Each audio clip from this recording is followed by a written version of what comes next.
Даночните обврски значат доброволна наплата или пријавување на остварениот приход во управата за јавни приходи. Од податоците кои што ги добивме од УЈП покажуваат дека дури 90% од граѓаните навремено и доброволно го пријавуваат остварениот приход во управата за јавни приходи. Само 10% се обидуваат на некој начин да најдат дупката во законот и тоа да го прикријат. Сепак, најголемиот дел од нив на крајот се фатени. Овие приходи кои што граѓаните ги остваруваат, станува збор за приходи од остварени од електронска трговија или интернет.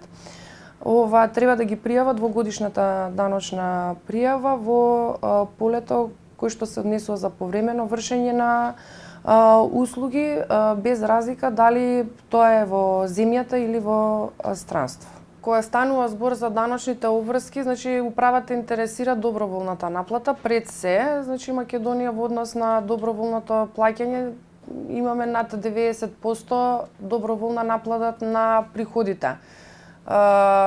Секогаш кај секоја обврска, значи има некој што плаќа и некој што не плаќа. Наше да преку различни механизми, значи дали преку информирање, дали преку механизмите кои што ни се овозможени со Законот за даночна постапка, значи да ги наплатиме приходите.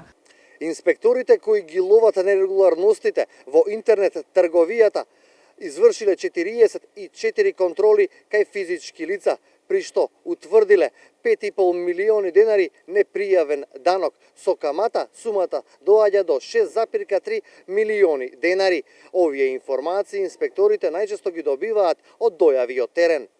Во 2014 и во 2015 година имаат пријавено приходи кои што се движат од 7 милиони денари, па дури до 77 милиони денари, на кои што значи станува збор за доброволно пријавени приходи во управата за јавни приходи, каде што граѓанинот самиот дошол, си ги пријавил приходите и платил данок. Значи во едниот случај станува збор за данок пријавен од 630.000 денари, а во вториот случај значи станува збор за пријавен данок од физичко лице кој што достигнува до 8 милиони денари.